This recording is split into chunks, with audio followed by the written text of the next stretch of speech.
Hello friends, welcome to centre study.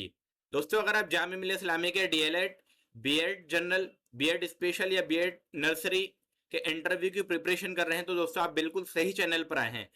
दोस्तों, हम आपके लिए लेकर आए हैं कंप्लीट इंटरव्यू की प्रिपरेशन, जिसमें हम आपको इंटरव्यू गाइडेंस प्रोवाइड कराएंगे।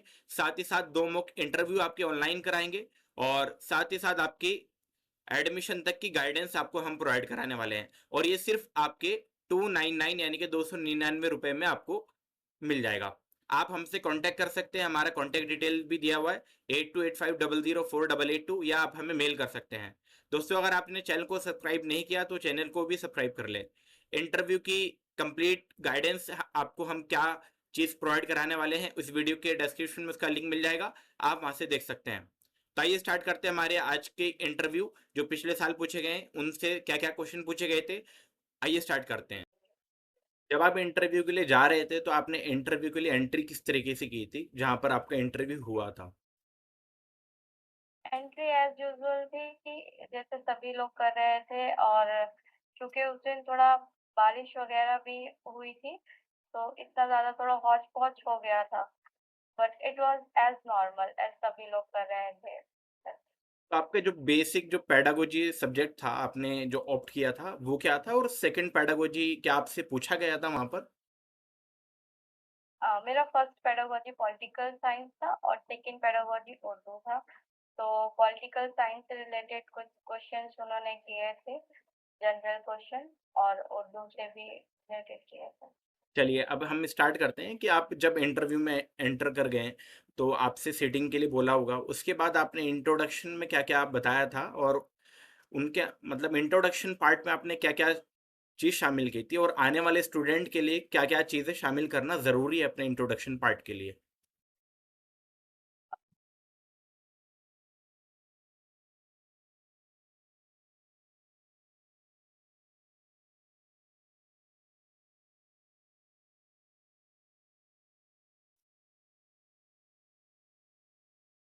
की जो है वो सारी चीज़ें, और उसके अलावा आपको अपने पेडागोजी के बारे में पता होना चाहिए, बेसिक बेसिक चीज़ें, और आपकी इंटरेस्ट एंड हॉबीज बहुत मैटर करती हैं, और बस यही सारी चीज़ें बस। तो जब आपने इंट्रोडक्शन में बताया, अभी आपने एक चीज़ बताई है कि पेडागोजी हॉबीज़ मैटर करती है, पेडागोजी आपने बता दिया।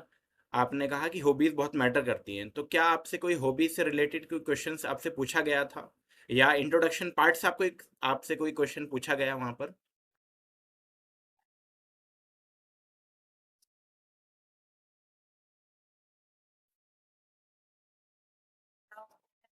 बट थोड़ा बहुत तो नर्वसनेस होती है, तो मुझे भी थोड़ा बहुत, मैं भी नर्वस थी थोड़ी, तो उस टाइम पे इतना माइंड में क्लिक नहीं कर रहा था जो हमने प्रिपेयर किया था। बट या कि मेरी हॉबीज जब उन्होंने पूछी तो मैंने बताया कि मेरे फ्री टाइम में मैं अपने किटन के साथ खेलती हूँ। तो she was laughing at that time, वहाँ पे जो एचओडी थी, तो शी सेड कि ये आपकी टीचिंग में कैसे हेल्पफुल है। तो उसमें मैंने ये जवाब दिया कि ये एक स्ट्रेस बस्टर का काम करता है। टीचिंग हो चाहे कोई भी प्रोफ़ेशन हो, जब आप बहुत ज़्यादा एग्ज़ॉस्ट हो जाते हैं that you need some stress buster too. So वो चाहे किसी किचन से खेलना हो या कुछ भी हो सकता है, सबका अपना-अपना होता है। So I replied like this. तो ये मेरा मतलब इंट्रो में मैंने ऐड किया था, तो उन्होंने यहीं से क्वेश्चन आंसर लिए हैं।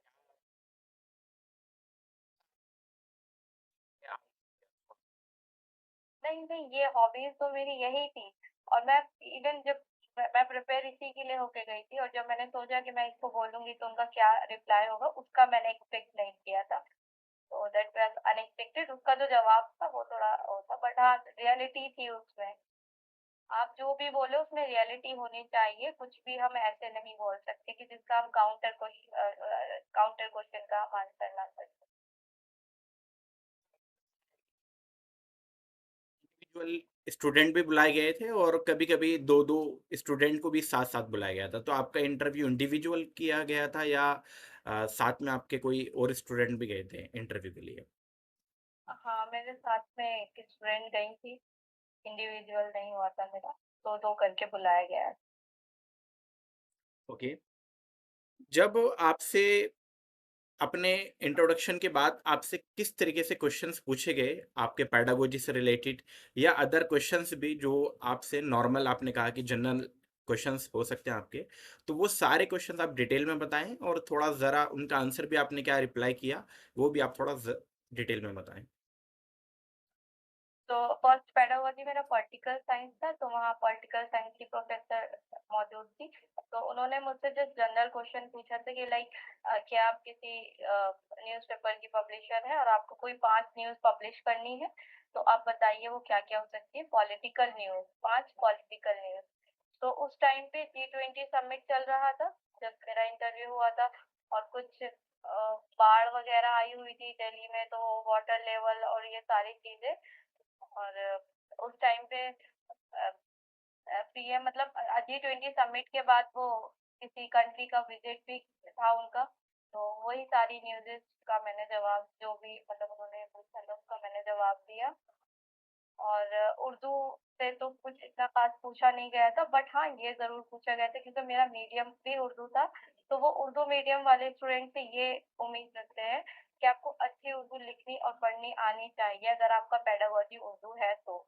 ऐसा नहीं है कि आप टीट मतलब अपनी टीट के लिए आप बस उर्दू मीडियम भर दें और आपको उर्दू नहीं आती है, ऐसा नहीं होना चाहिए कि आप टीट सिक्योर कर लें और बाद में आपको प्रॉब्लम्स हो आगे।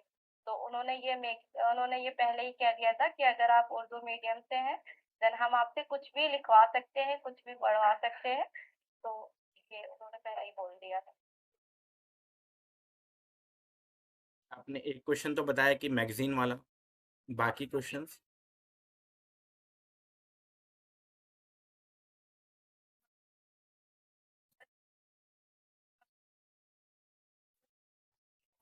पा रही हूँ, बट वो हाँ पॉलिटिक्स से था।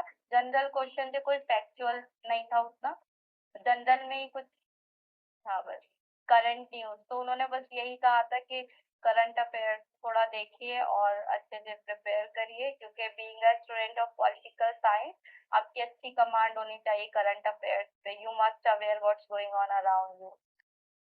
तो जब आपसे क्वेश्चन पुट अप किए जा रहे थे तो कोई ऐसा क्वेश्चन आपके सामने पुट अप किया गया था जिसका आंसर आप नहीं दे पाए थे या आपको अच्छे से नहीं आता था, तो उस सिचुएशन से आप कैसे निकले बाहर और आपने फिर किस तरीके से अपने नर्वसनेस को वहां पर कम किया था?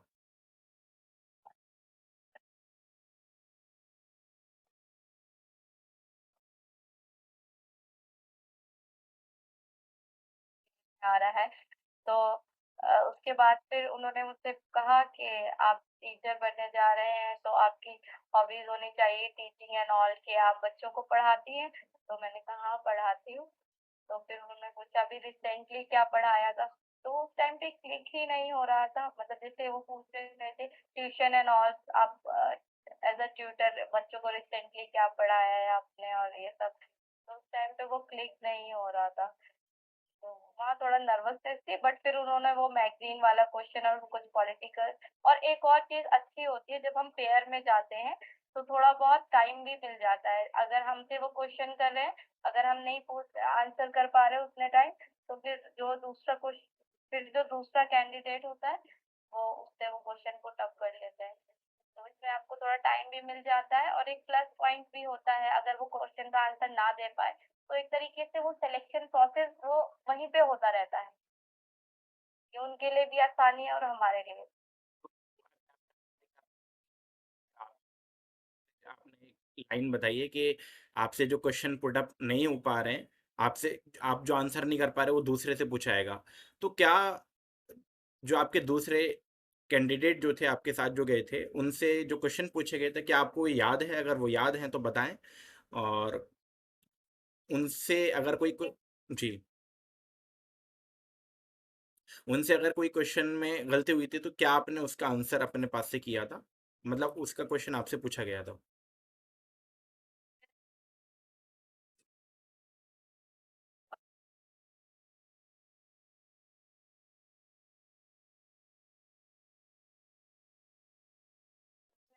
जो मैंने बना ली थी और वो नहीं बना पाई थी, मतलब वो उनको नहीं पता था तो वो नहीं बोल पाई थी कुछ। तो फिर उन्होंने आगे मुझे फिर आगे प्रोसीड किया अच्छा, मेरे साथ जो कैंडिडेट गई थी, उनके साथ एक मसला हो गया था।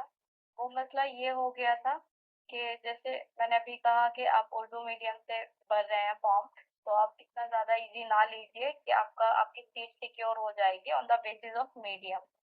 आपको आना भी चाहिए और जो क्राइटेरिया है वो मीट करना चाहिए, जो जामिया का क्राइटेरिया है कि आपको मिनिमम 10th में उर्दू पढ़ी होनी चाहिए या 12th में पढ़ी होनी चाहिए या कोई सर्टिफिकेट किसी बोर्ड का होना चाहिए। तो उनका वो क्राइटेरिया नहीं मीट हो रहा था। तो एक सिचुएशन बहुत ही वर्स्ट सिचुएशन क्रिएट हो गई। उनसे वो क्वेश्चन आंसर चल ही रहे थे कि बैकग्राउंड में उनका वो क्राइटेरिया भी मीट कर वो देख रहे थे कि क्या है, क्या नहीं। उनके जब डॉक्यूमेंट वेरीफाई कर रहे थे वो, तो उन्होंने बहुत पोलाइटली कहा उनसे कि आपका क्राइटेरिया नहीं मीट हो रहा है और हम आगे प्रोसीड नहीं कर सकते। तो she was frustrated by this कि वो बहुत ज़्यादा गुस्से में आ गई थी वो जो कैंडिडेट थी। तो फिर उन्हें बहुत गुस्सा आया, उन्होंने कुछ ऐसे अल्फाज भी बोले जो बोर्ड को भी गुस्सा आ गया। तो एक तरीके से अब मैं इसको प्लस पॉइंट बोलूँ या नहीं माइनस पॉइंट बोलूँ, बट ये था कि सारा जो अटेंशन थी वो उन्होंने गेन कर ली थी, अपनी कुछ बातों से या जो भी। तो इंटरव्यू मेरा हार्डली 5 टू 7 मिनट चला होगा, बहुत जल्दी ही खत्म हो गया होगा, खत्म हो गया। ये ड्रेस कोड के लिए स्पेशली गर्ल्स के लिए पूछा जाता है बार बार। तो जैसा मोस्टली अगर कोई मुस्लिम गर्ल आती है या कोई नॉर्मल आते हैं, कोई भी गर्ल आती है, तो उसके लिए क्या इंटरव्यू के लिए क्या ड्रेस कोड क्या होना चाहिए, या कुछ भी पहन के जा सकते हैं? क्या कोई इशू हो सकता है ड्रेस कोड से रिलेटेड? देखिए, ऐसा कुछ नहीं है, कोई रिलीजन के हिसाब से ऐसा कुछ नहीं है कि आप मुस्लिम हैं तो आप ये पहनिए या आप नॉन मुस्लिम हैं तो ये। आपको जो अच्छा लग रहा है वो पहनिए, बट हाँ, जैसे ही ये नॉर्मल कॉमन सी चीज़ है, जब हम इंटरव्यू का नाम सुनते हैं तो हमारा ड्रेस कोड जो होता है वो बहुत ही सिंपल सोबर होना चाहिए, फॉर्मल होना चाहिए। डिसेंट। कुछ भी कुछ भी नहीं पहन के जा सकते, but should be decent and sober, तो हम वो पहन के जा सकते हैं। और हिजाब वगैरह या ऐसा कुछ इशू नहीं है, आपको जो जैसे पहनना है आप वैसे पहन के जा सकते हैं। अब आपको अबाया पहनना है, आप अबाया भी पहन के जा सकते हैं। कि आप नर्वस थे, और उस नर्वसनेस को कैसे कम किया जा सकता है, आने वाले स्टूडेंट कैसे कम करें, या उस नर्वसनेस से कैसे बाहर वो निकलें ताकि अपना इंटरव्यू बेहतर से बेहतर बना सकें? तो देखिए, सबसे पहले ये है कि जब अभी हम लोग बहुत प्रिपेयर करके जाते हैं, लेकिन हमें पता तो किसी को नहीं होता कि वो क्या पूछेंगे, क्या नहीं पूछेंगे। तो ये है कि आप प्रिपेयर करके जाइए अच्छे से और ज़्यादा डिस्कशन मत करिए। ऐसा होता है, ऐसा हुआ भी था इवन कि जब हमारा इंटरव्यू जिस दिन था, तो जैसे 2 बच्चे आ रहे थे, तो हम उनसे सवाल कर रहे थे कि आपसे क्या पूछा? बट रियलिटी के वो सेम तो पूछेंगे नहीं, राइट? तो उसमें कुछ पॉजिटिव ये भी हो सकता है कि जो उनसे पूछा वो हमें आता हो तो हम थोड़े कॉन्फिडेंट हो जाते हैं, अच्छा चलो हो सकता है हमसे भी यही पूछ लें, तो हम भी सेम ऐसा जवाब दे सकते हैं। लेकिन अगर ऐसा हो कि वो जो उनसे पूछा है वो हमें नहीं आता हो, तब हम डिमोटिवेट हो जाएँगे कि हो सकता है हमसे पूछ लेंगे तो हम कैसे उसको, तो वो एक पहले से ही टेंशन हो जाती है। तो आई वुड सजेस्ट कि ज़्यादा किसी से डिस्कशन नहीं करना है, whatever you prepare just believe in that कि अब इसी से ही करना है, हो जाएगा। जब आपने सिलेक्शन रिटर्न में ले लिया, तो इंटरव्यू बस थोड़ा कॉन्फिडेंट का मसला है कि आप थोड़ा उसको मेंटेन करके रखें, तो इट वुड बी ईज़ी। जब आपका इंटरव्यू फिनिश हो गया था, तो आपने बताया 5 से 7 मिनट में आपका इंटरव्यू फिनिश हो गया था। तो जब आप बाहर आए, तो आपको क्या लगा कि आपसे कम क्वेश्चन पुट अप किए गए, या आपको कैसा फ़ील हो रहा था कि आपका सिलेक्शन हो जाएगा या नाम आ पाएगा आपका या नहीं आ पाएगा? ओके। तो मैं बताऊँ कि जब मैं आ गई थी तो उस दौरान मतलब उस टाइम पे मुझसे भी मतलब पूछ रहे थे कि तुमसे क्या क्वेश्चन किए, क्या नहीं। बट स्टिल जो मेरे साथ कैंडिडेट थी उनसे लोगों ने ज़्यादा वो पूछा क्योंकि उनका मतलब फेस रिएक्शन बहुत अलग था।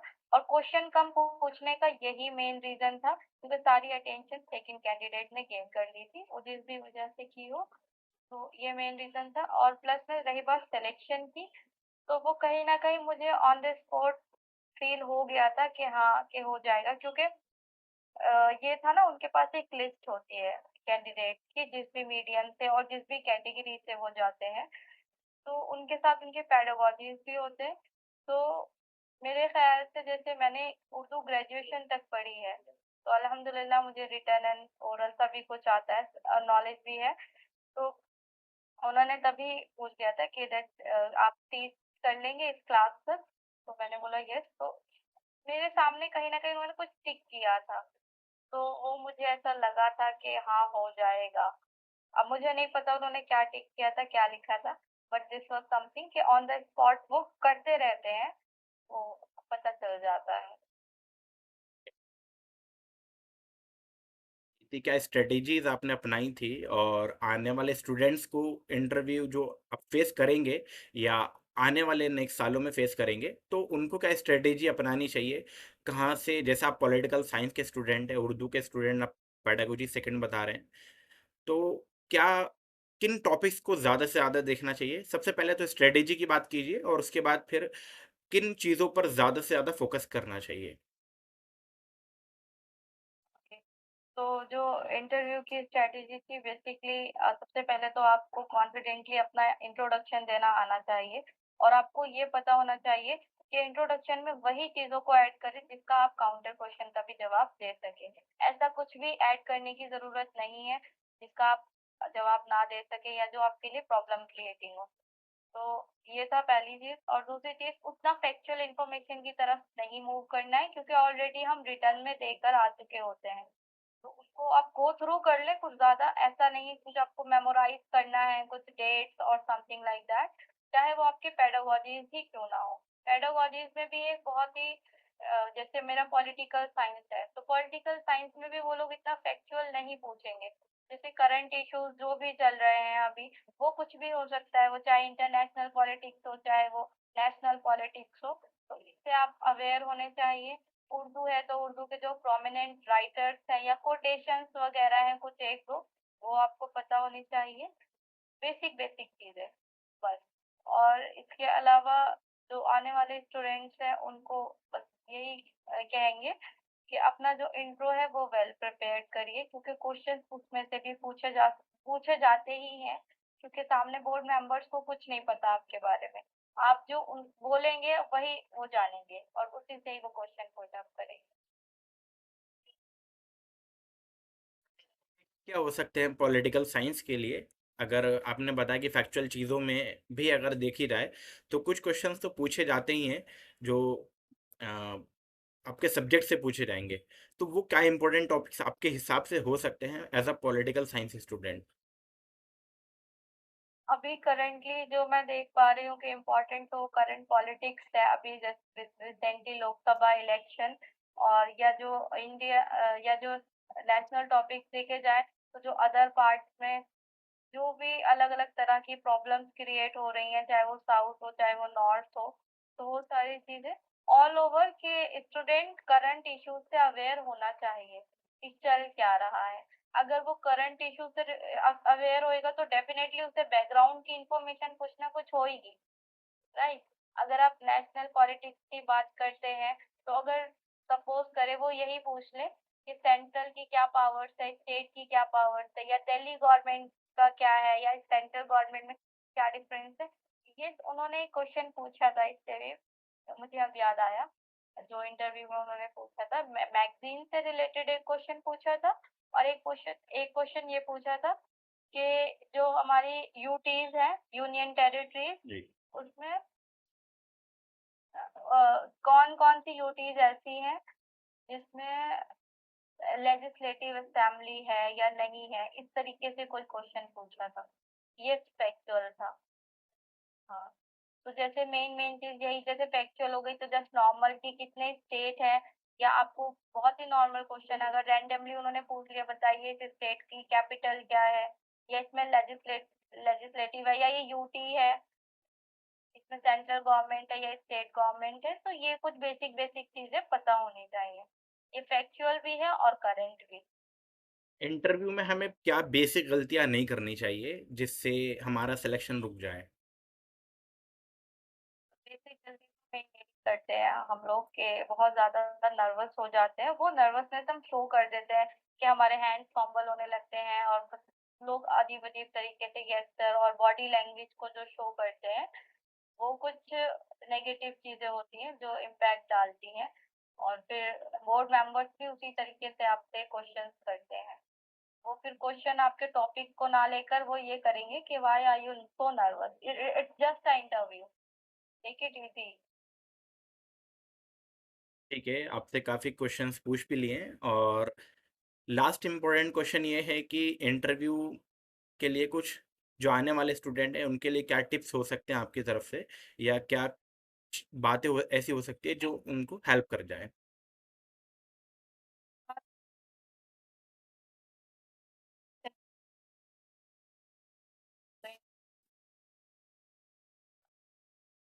थोड़ी बहुत साथ बस अपना कॉन्फिडेंस नहीं लूज़ करना है। आप चाहे किसी फ्रेंड के साथ प्रिपरेशन करें कि आप अपना इंट्रोडक्शन दें, क्योंकि मैंने यही किया था।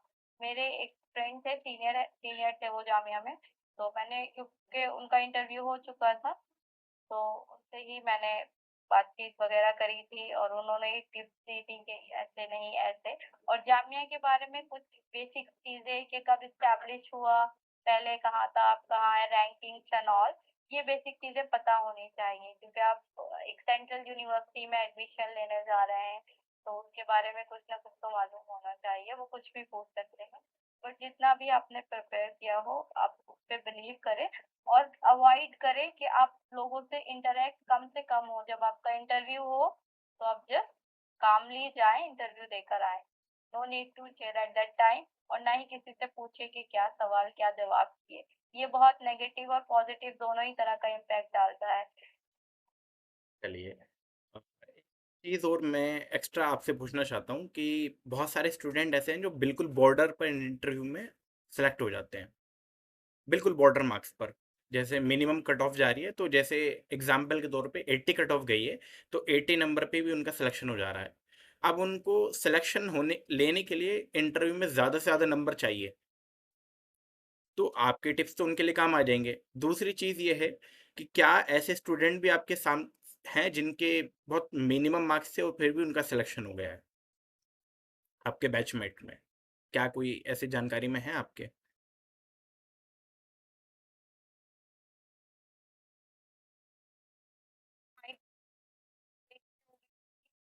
या कोई कश्मीरी माइग्रेंट है या फिर कोई ओबीसी या अदर कैटेगरी से आता है, तो शायद हो गया होगा। और दूसरी चीज़ ये क्योंकि लिस्ट निकलती रहती है, तो अगर कोई बच्चा छोड़ देता है क्योंकि बच्चे अलग-अलग उसमें फॉर्म फिल करते हैं, लाइक अगर कोई किसी को जनरल में भी लेना है एडमिशन, तो वो स्पेशल में भी कर देगा, नर्सरी में भी कर देगा कि अगर इसमें नहीं तो इसमें। तो अगर बच्चे सीट छोड़ के जाते हैं, तो कहीं न कहीं वो जो वेटिंग लिस्ट होती है, वो कन्फर्म होती जाती है। एक क्वेश्चन इससे से मेरा एक और ध्यान में आया। आपने बताया कि सीट छोड़ते रहते हैं और अलग-अलग फॉर्म भरते हैं, जैसे स्पेशल में भर दिया, बीएड नर्सरी में भी भर दिया, बीएड जनरल में भी भर दिया। अब मान के चलिए स्टूडेंट का 2 में सिलेक्शन में नाम आ जाता है। ये पिछले साल हुआ था, क्योंकि मुझे याद आ रहा है। तो फिर ऐसे सिचुएशन में प्रोफ़ेसर आपको पहचान जाते हैं कि आप तो स्पेशल में इंटरव्यू देके गए हैं। आप यहाँ क्या, मतलब आपको क्या लगता है कि वहाँ आपका सिलेक्शन हो जाएगा या नहीं हो पाएगा? तो ऐसे केस में आपको किस तरीके से हैंडल करना है? आपका मल्टीपल, अगर आप इंटरव्यू में जा रहे हैं या स्पेशल में जा रहे हैं, जनरल में जा रहे हैं या नर्सरी में भी जा रहे हैं, तो फिर आपको वहाँ पर किस तरीके से आंसर करना चाहिए? देखिए, मेरा ये पर्सनल एक्सपीरियंस तो नहीं है, तो मैं इसके बारे में ज़्यादा नहीं बोल सकती। बट हाँ, इतना कहूँगी कि जैसे आपने अब नॉर्मली हमें पता है कि आज का एम्प्लॉयमेंट रेट क्या है। तो अब हर कोई ये है कि अपना कोई अच्छा करियर सिक्योर करने में लगा हुआ है। अब जैसे last year might be special BEd की ज़्यादा डिमांड थी, लेकिन अभी क्योंकि इंटीग्रेटेड कोर्स हो गया है 4 इयर्स का, तो माइट बी अब शायद बच्चे जो 12th करके आएँगे वो ज़्यादा होंगे एज़ कम्पेयर टू ग्रेजुएशन वाले, क्योंकि जिन्होंने ग्रेजुएशन कर लिया है वो फिर 4 साल क्यों देंगे, राइट? तो ये है कि सब अपना ये चाहते हैं कि हम अपनी सीट सिक्योर करें और अच्छा करियर ऑप्ट करें। तो इस वजह से मल्टीपल जॉब्स और मल्टीपल फॉर्म्स भर देते हैं। और अगर बोर्ड मेंबर्स ये कह रहे हैं कि आप लास्ट में भी थे और इसमें भी है, तो डेफिनेटली उनका कुछ ना कुछ तो एक कंफर्म तो होएगा ना कि उन्हें जाना किसमें है, और उन्होंने फिर वो एक्स्ट्रा एफर्ट करे हैं, तो वो अपने हिसाब से बोल सकते हैं। एक जनरल क्वेश्चन मेरे दिमाग में सडनली आया जब आप अभी पुट अप कर रहे हैं। एक क्वेश्चन बहुत जनरल पूछा जाता है, बहुत कॉमन है और मोस्टली ज़्यादातर कैंडिडेट से पूछ लिया जाता है कि आप टीचर क्यों बनना चाहते हैं। शायद हो सकता है आपसे ही पूछा गया हो, तो उसका आंसर हमें क्या करना है?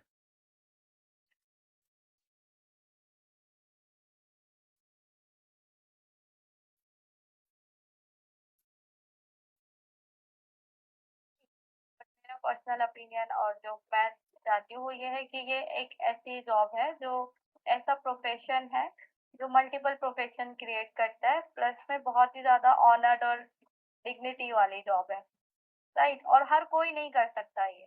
आज के टाइम में जो जो मुझे लगता है कि ज़्यादातर लोग ऑप्ट कर रहे हैं बीएड को, वो इसलिए उनके प्लान बी के तौर पे कि अगर आगे कहीं गवर्नमेंट जॉब में नहीं हुआ तो टीचर तो बन ही जाएँगे। बट वो बोर्ड में भी जो लोग होते हैं वो लोग भी जानते हैं कि कौन लायक है और कौन लायक नहीं है। अगर आप सच में डिजर्विंग है तो वो आपको इजीली दे देंगे जगह, और अगर वो आपके बातों से, आपकी कम्युनिकेशन स्किल से पहचान जाएंगे कि आप कर सकते हैं या नहीं कर सकते हैं।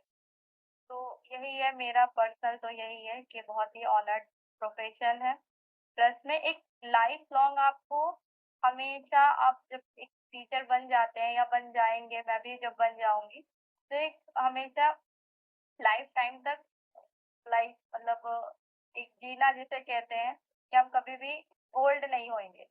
हम बच्चों के साथ लर्निंग प्रोसेस, यस, ये लर्निंग प्रोसेस लाइफ टाइम का रहेगा। हम कभी ओल्ड नहीं रहेंगे, बच्चों के साथ हमेशा एक।